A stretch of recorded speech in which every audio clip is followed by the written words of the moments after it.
It's good to have everybody here tonight for another session on Matthew's Gospel. And you realize Thanksgiving's next week. It's hard to believe, isn't it? So this will be our last session before the holidays. But before we get started, I wanted to say a special word of thanks to our tech team, because if it not for them, for Richard and Tommy and Trish, we wouldn't be able to share this with a lot more people. So thank you all for what you've done, and thank you all for those of you who come in person. You are the faithful remnant who continue to come to Bible study on Monday night. So thank you for being here. It's always good to have faces here as well. Let's begin by having a moment of prayer together. Dear God, as we gather tonight in a turbulent world, we thank you for the Word of God that never fails, always steady, always faithful, always speaking to us in new and exciting ways. I pray that this Word would speak to us tonight, and that as we open our minds and open our hearts, you would allow your word to enter and to change our lives. And we thank you in Christ's name. Amen. Richard, good to have you back with us. I know I'm sure it is, but you look great. Good to have you here. Like graduating out of school that last day, huh? But it's good to see you. I really was trying to decide, okay, we're going to come to a stop on this study of Matthew for the time being, and we're about the midpoint in the Gospel of Matthew. So how do we end this? How do we bring this together? And there are two stories that I think are really essential to our understanding of Matthew's gospel that we should consider. The first one is in the 15th chapter of Matthew, and the second one is in the 16th chapter. And we're actually going to circle back, because last week we did talk about the feeding of the 5,000, but we're going to go back to the middle of the 15th chapter, a story that begins in the 21st verse, the story of the Canaanite woman. And then after we look at that story, we're going to look over in the 16th chapter of Matthew, a story that we know very well, the confession at Caesarea Philippi. But let's look at this puzzling story of the Canaanite woman. Mark calls her a Syrophoenician woman. But in Matthew's account, he calls her a Canaanite. We'll look at that in just a minute. This story, I think, speaks to the heart of what is going on with the Jewish Christians at Antioch.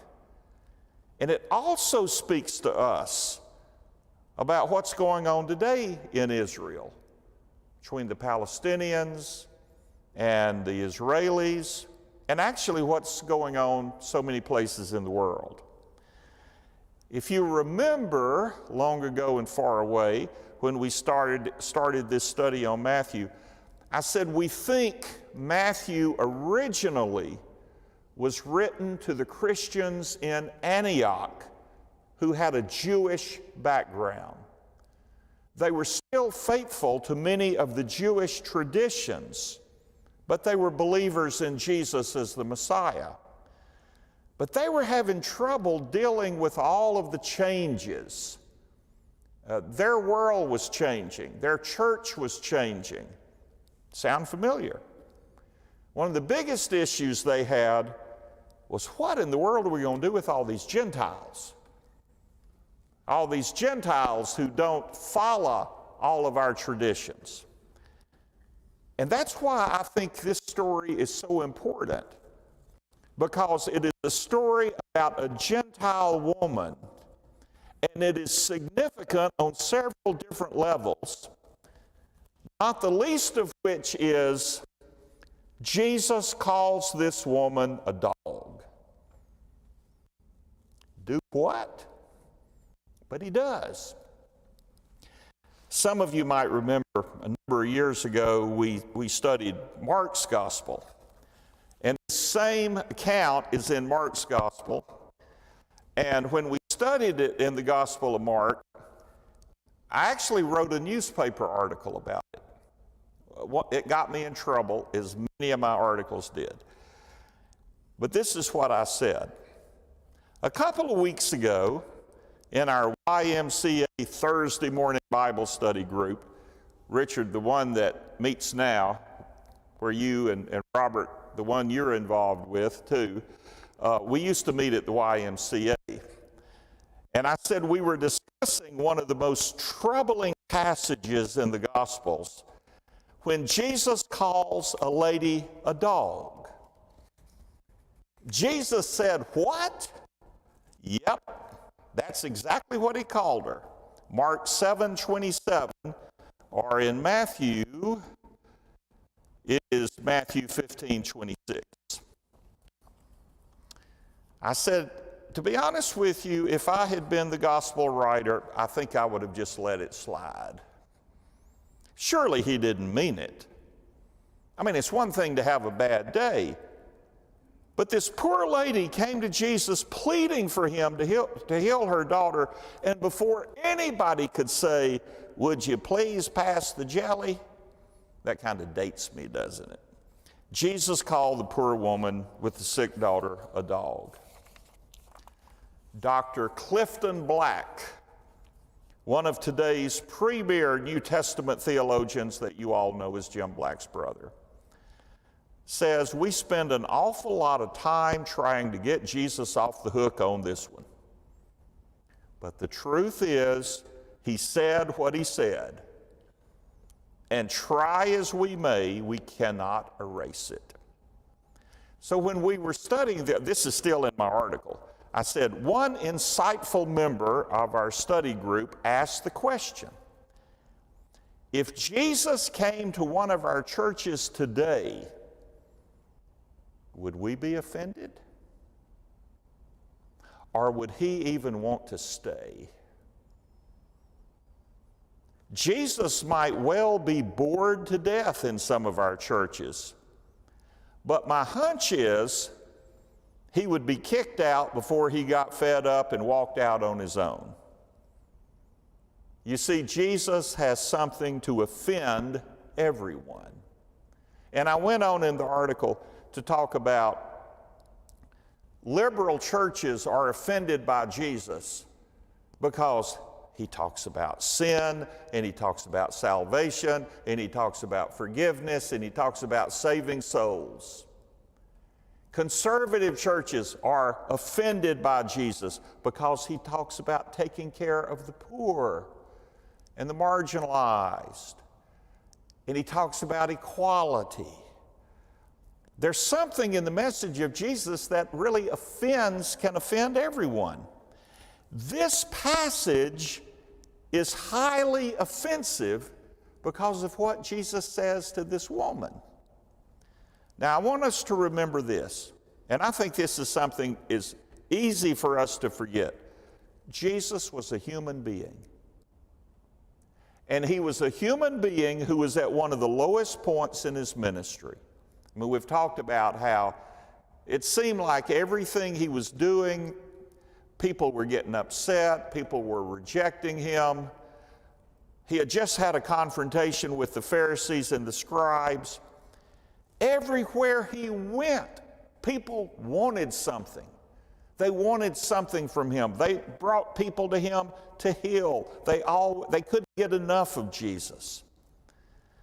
His disciples, they didn't get what he was trying to say. And so he was very, very frustrated. And for some reason, we don't really know why, it said Jesus, this is verse 21 of chapter 15, Jesus went away from there, he withdrew to the district of Tyre and Sidon. Notice he withdrew. It's not like he went to this place. He withdrew to this place. Tyre and Sidon, if you look at a map of Israel, it's up on the northern coast on the Mediterranean. But the most significant thing is this is Gentile territory. He's in the Shadowlands. He's in enemy territory. So what's he doing there? Is he just trying to get away? I mean, he just had this big fight with the Pharisees and the scribes. Is he trying to get somewhere where there are no Pharisees? There are no scribes. Maybe the people don't know him. And he's saying, maybe I could just catch my breath and kind of blend into the background. All of this was going on when suddenly he's confronted by this obnoxious and persistent woman. Now, Mark is very tactful. He calls her literally a Gentile of Syrophoenician origin. That's nice. That's like saying a Native American, an African American. You know, we have to be so careful these days, don't we? With the words that we use. I don't want to offend anyone, but words that we used to use, you just have to be careful. You can't use them anymore. It might offend somebody. I thought it was interesting. A few years ago, we took our grandchildren to Jamestown. And in Jamestown, of course, you have the original colony where they've done excavations, but they also have I forget what they call it, but it's a recreation of the colony of Jamestown, and they do a super job. They have educational exhibits, they have people, dressed in character, and they have Indians. And they said, and before you say anything about us calling them Indians, this is the term that they prefer. He said they don't want to be called Native Americans. They're Indians. They're proud of it. So we have to be careful. So Mark is careful. He simply calls this woman a Syrophoenician. But Matthew says, a Canaanite. That was offensive. It wouldn't be as bad as somebody saying the N-word, but it's close. Because Canaanites were the ancient enemies of Israel. And it's interesting that Mark tells this one way. Matthew said, she was a Canaanite woman. He didn't have any use for her. Highly offensive. Dr. Long, in his commentary, says this encounter between Jesus and the Canaanite woman is situated in every way. It's on the boundary. It's on the boundary between the old and the new. On the boundary between male and female, on the boundary between Jew and Gentile, on the boundary between friend and enemy, on the boundary between the holy and the demonic. Now, if you're still looking at that passage in the 15th chapter, look at the 22nd verse. So Jesus has slipped away, withdrawn to the district of Tyre and Sidon. And behold, a Canaanite woman came from that region, and she cried, "Have mercy on me, O Lord, Son of David. My daughter is severely possessed by a demon." Now, I'm reading, the old duct tape Bible is RSV. It said she cried. Anybody have a different word?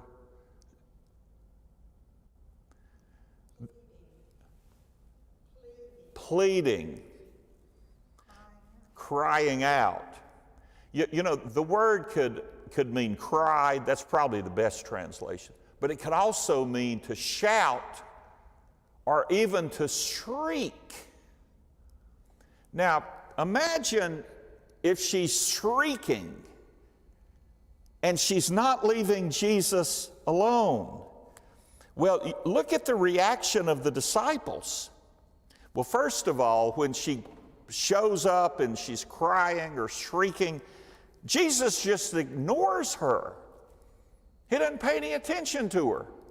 He didn't say a word.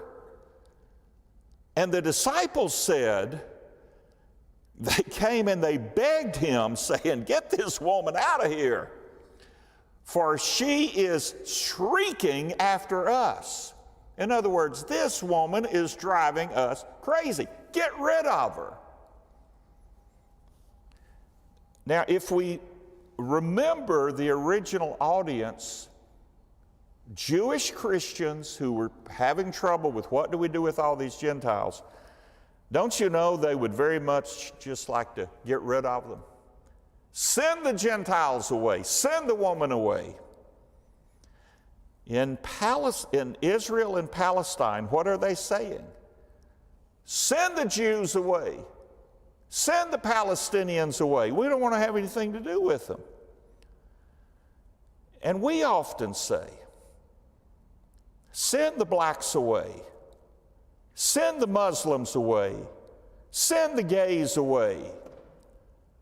People don't want to deal with others who are different.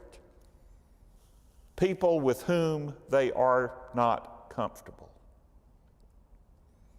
So after that, now I want you to notice how this progresses. Jesus' first reaction, silence. Then the disciples are going crazy, saying, "You got to get rid of this woman. She's bad news." And then Jesus says in verse 24, "I was sent only to the lost sheep of the house of Israel." In other words, what he was saying is, "I'm sorry, I can't help you. My job description doesn't allow me to help your daughter." Whoa! We know that Jesus could help her. Well, he does eventually. But I mean, he basically said, "I'm sorry, ma'am, out of my jurisdiction. This isn't part of my mission." Have you ever had an experience where you knew somebody could help you and they just refused to do it because they say, "Well, nope, I can't do that. Not supposed to do that." I know this doesn't even compare to this, but one Saturday, I think we had ordered something and been waiting for something to come into the post office, and I got a message on my phone that it had arrived at the post office. And I said, "I got to go down there and pick it up." It was Saturday, so they closed at 12 o'clock. So I rushed to the post office. I didn't know if I'd make it. It was 1 minute to 12. And I fly in the door. I said, "Good, I can get in." I made the mistake of going by my box because I wanted to have that little yellow card, I got something to pick up. And I glanced at my watch again. I think I looked at my cell phone. It had literally just turned 12 o'clock. I turned the corner, boom, they locked the doors. And I held up my card and I said, "All I want to do is pick up a package." And there was this man there who started shrieking at me. I mean, he just let me have it about, we close at 12 o'clock, and at 12 o'clock, we close the doors, and that's it. And I mean, he was just going crazy. He was going ballistic, and I felt so sorry. There were these really nice ladies, behind the counter, and they were like, "Oh, no." I mean, you could tell they were just so embarrassed. The guy was saying, "Not in my job description. Once 12 o'clock comes, the doors close." He was a mean old guy, I even pleaded with him and said, look, I'm not going to buy anything. All you got to do is hand me a package. But we had to wait till Monday. So the woman, Jesus says, I can't help you, but we know we could help her.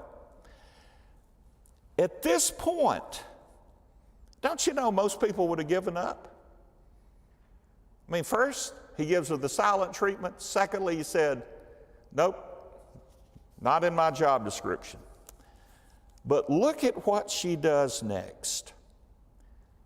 In verse 25, she came and she knelt before him, saying, Lord, help me.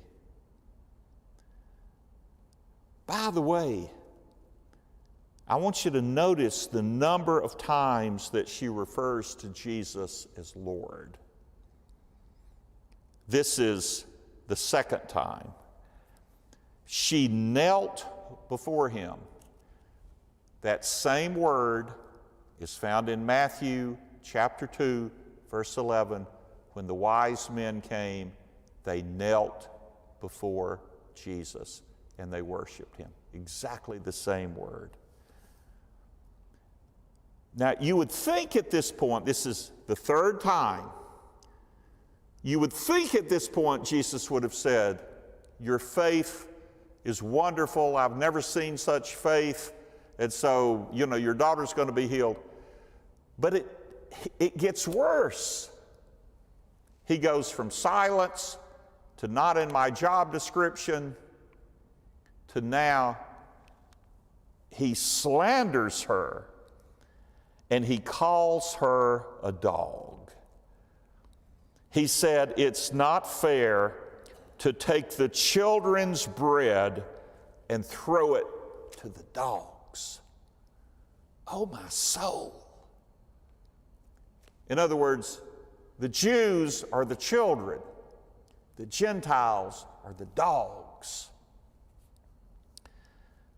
A racist slur coming from the mouth of Jesus. So we gotta address this. Jesus was human. Was he just having a bad day? Was he just totally frustrated and angry and overwhelmed by all of the opposition he was experiencing? Or is this something more? And the remarkable thing is, you would think at this point the woman might come back and she might retaliate. She might return evil for evil. She doesn't do that. For the third time, she calls him once again Lord. And she said, even the dogs eat the crumbs that fall from the master's table. 3 times this Gentile woman calls Jesus Lord. First time she calls him Son of David. She did not blink when Jesus ignored her or even when he insulted her. She did not give up when he told her that her request was outside of his stated mission. She persisted. She never gave in. She never lost the faith. Now, the church at Antioch was having to deal with the Gentiles who would not go away. At first, they maybe just ignored them. Well, let's just act like those people aren't here. Don't speak to them. But they still came. And then maybe they were annoyed by their coming. And then maybe they even said unkind things to them, but they kept coming. And I think what this is saying is Jesus is making it clear they too are deserving of God's grace. But we have to go back and we have to say, why did Jesus do what he did? Well, I think there are 2 possibilities, and they're both kind of fascinating. The first is kind of, I don't know if this was really it or not. I'll give you a football story. 1965, at the end of the college football season, Alabama is invited to go to the Orange Bowl to play the University of Nebraska. Everybody said Nebraska was going to kill Alabama because, especially when you looked at Alabama's offensive line and Nebraska's defensive line, they outweighed them 30 pounds a man. And they said they're going to kill those little boys from Alabama. So it's a day or two before the Orange Bowl, and they're going through all their festivities. And one thing the Orange Bowl did was they were taking pictures of all the football teams with their coach. And they had the offense, and they had like the running backs, and then they had the defensive players. And then finally they said, all the guys on the offensive line, come up and get your picture made with your coach. So anyway, this is a true story. They say Coach Bryant walked up and was standing beside the line, and finally he looked at him and said, you know, these boys are going to get killed, and I'm not even going to be in the same picture with them. And he walks off. And they are crushed. This is their coach. They thought he was supposed to believe in them. And then they got angry. Why did he do that to us? He didn't do that to any of the others. There was one way they could respond: go out and prove him wrong. And that's exactly what they did. And Alabama crushed Nebraska in that game. And then later, the guys said, we think we know why he did what he did. He did it to motivate. So, was that what Jesus was doing? Was he pushing this woman? Was he insulting her, saying, okay, I'm going to see how deep her faith really is? That's one possibility. But let me tell you what I think the bigger possibility is. Here's a question. Can Jesus learn? In other words, did Jesus have it all figured out? Or was he learning along the way? Did Jesus think that his mission was only to the Jews? But in moments like this, he was beginning to learn that maybe it was bigger than he ever imagined, and that it's more encompassing than he ever dreamed.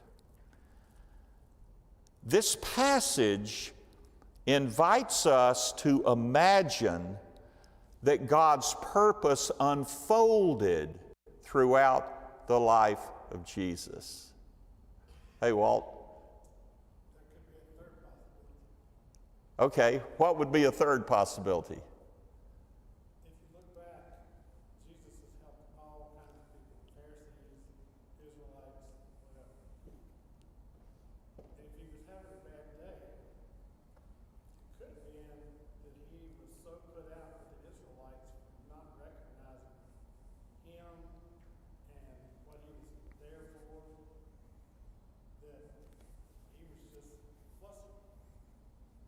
Okay, I'm going to try to repeat it so other people can hear, but what you're saying is he was so put out with the rejection by the Pharisees and the religious leaders and all of that, that because he was so put out with them, then he says, I'll just go and extend this to the Gentiles, basically. And the thing of it is, you know, Jesus being human, nobody accepted hardly at all. Only thing that really the crowds were there for was to be healed. Yeah. Interesting point. But there's something about this woman, this tenacious and faithful woman who is a complete stranger, who the religious leaders didn't want to have anything to do with Jesus and condemned him. Here is this Gentile woman saying all the right things, confessing that he is Lord. Maybe she pushed him to reconsider and to learn. So let's explore that option for just a minute. Can Jesus learn? Well, if we say maybe that's what was going on here, here's another question. Can we learn? A professor by the name of David Luce said, I've had conversations with hundreds of well-intentioned people deeply concerned about their congregations. How do we get young people to come back to our church? Think I've heard that before. It's no secret that mainline traditions are both aging and getting smaller. And so many are wondering what happened, what went wrong, how we might entice young adults and young families into our congregations. So he says, rather than answer that question directly, he said, as if I had an answer, I instead asked them a question back. Have you asked any of the people you wish would come to church why they don't? Or what could you do differently that would make it more meaningful for them? Can we learn? Can we be open? And by the way, we were talking, Gene was talking a few minutes ago about the number of Presbyterian churches that are declining, and they said in a few years maybe closing. Joyce and I were in Baltimore this weekend with Ella Ray, and we had a tour of Baltimore. And as we were driving around, our tour guide, who was excellent, he kept pointing out all these churches. He said, now this church, he said, this used to be so-and-so. This is a museum. And this church is a community center. And this church has been turned into apartments. And here was another church that now are apartments. And we went by one church and I said, is that still a church?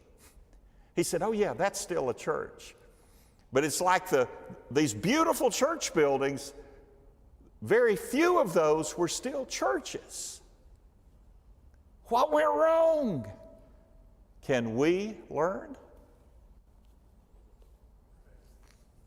Yes. I heard a preacher this weekend, I didn't even know it. He took a survey of his college students or seniors in Atlanta, and he wanted to know what their biggest gripe was with their parents.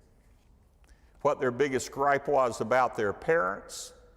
I'm anxious to hear this. He says, if the parents would not come across to us as always being right, always being perfect. Because he says, nobody does. If parents didn't come across as always being right and always being perfect. Yep. I mean, that's who we are. We're right, we're perfect. And somebody, we were talking, I think it was in Bible study last week. You think about this what's going to happen to this younger generation? Well, you remember they used to think the same thing about us. Listen to all that music they listen to, you know. Who are the Beatles and Elvis and all of that, so. But I think that it's fascinating that maybe this was a moment in the ministry of Jesus in which it was pushing Jesus to expand his ministry, to help him to understand that while he was called first to the lost sheep of Israel, he's really called to the whole world. And when you think about what was going on at the church of Antioch, I think it makes sense that this is here to let them know that the gospel is for everyone. And something to think about. Now, I want us to turn over to the final story that I think is important when we really understand what Matthew is all about. And it is one of the most pivotal and dramatic moments in the Gospels at Caesarea Philippi. This is where Simon declares that Jesus is the Messiah. He is the one the first disciple to truly confess that you are the Messiah, you are the Son of the living God. And as a result of that, he receives a new name. Now, Matthew doesn't structure this exactly like Mark does. In Mark's gospel, in which I think he's answering the question, who is the man on the cross? And he's seeking to answer that question beginning in the first part of his gospel with a series of miracles. You remember after he calmed the storm on the Sea of Galilee, the disciples said, "Who is this man that the winds and the seas obey him? Who is this man?" And he's building up to this moment at Caesarea Philippi when Simon finally says, "You are the Messiah." Now, in both Mark and Matthew, this story takes place not long after the feeding of the 5,000. So it has been a very hectic time. And we know from John's gospel that after Jesus fed the 5,000, that remember that Jesus went away to pray, to be by himself. He puts the disciples in a boat and sends them across the Sea of Galilee, which is when the storm happens. But John tells us the next day they found Jesus. And they basically said, "What's for dinner?" I mean, that was a great miracle yesterday. What are you going to do for us today? And he also said they tried to take him by force and make him a king. In other words, the crowds were just like magnets. They wouldn't leave him alone. They were all over him. And so Jesus gets his disciples to a lonely place away from the crowds. For those of you that have been to Israel, I don't know if you remember, but it's a pretty good bus ride all the way up to Caesarea Philippi. And it's also, when you get up there, it's like being in the mountains. I mean, it's quiet, it's peaceful. You're at the headwaters of the Jordan River, which I think in itself is significant. Where is it that the first confession is made? Jesus is the Messiah. It's at the beginning of the Jordan River. This is where it all begins. And it's a beautiful location. It's kind of like a mountain retreat. And so he takes his disciples, and now that the crowds are not with him, he said, let's talk. What's going on? What are people saying about me? Well, they all piped in. Well, some say you're John the Baptist. If you remember, King Herod Antipas, thought that John the Baptist had been raised from the dead when he heard about Jesus. So yeah, some people say you're Elijah. If you go back to the book of Malachi, it says that Elijah would come when the day of the Lord would happen. So, I mean, that's why in a Seder meal, have you ever participated in a Jewish Seder? First of all, there's always an empty seat in case Elijah shows up. But there's one moment in the meal, and I always think this is pretty spooky. There's a moment in the meal where everything stops, and somebody goes to the door, and they open the door. They just want to make sure that Elijah's not standing there wanting to come in. I mean, they're looking for Elijah to come. So, well, some say you're Elijah, some say you're Jeremiah, you're one of the prophets. So all of that is good. But then Jesus said, "Who do you say that I am?" That is the question that every individual has to answer. I mean, we can all stand up here and say, this is what people say about Jesus. But what do we say? What is our confession? And good old Simon, he's going to answer even if he doesn't know the answer. Sometimes if you have a group of kids and you'll ask them a question and they'll all raise their hand and you call on one kid and they'll go, they don't really know, they just want to answer. That's sort of like, that's Simon Peter. He's always wanting to answer, but this time he is exactly right. You are the Messiah, the Son of the living God. And I want you to look at the next statement. Now, Matthew fleshes this out a whole lot more than Mark does. Jesus answered him, "Blessed are you, Simon Bar-Jonah, Simon, son of John. Flesh and blood has not revealed this to you, but my Father who is in heaven." You know, what Jesus was saying is God is at work in you. You didn't come across that answer on your own, but God is working in your life. You might screw up mightily. And remember, just a few verses back, he was wanting to walk on water. You remember that? And he didn't, he sank. And then later on, I'm never going to deny you. But he does. I mean, he can make mistakes, but in this moment, God was at work, and God will continue to be at work in the life of Simon Peter. And then comes one of the most disputed passages in the history of the Christian church. So I want you to tell me what it means. So now Jesus gives him a new name.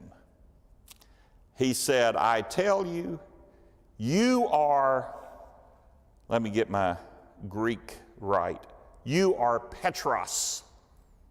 That means a little rock. It means a little pebble. "But upon this Petra, big rock, I'm going to build my church."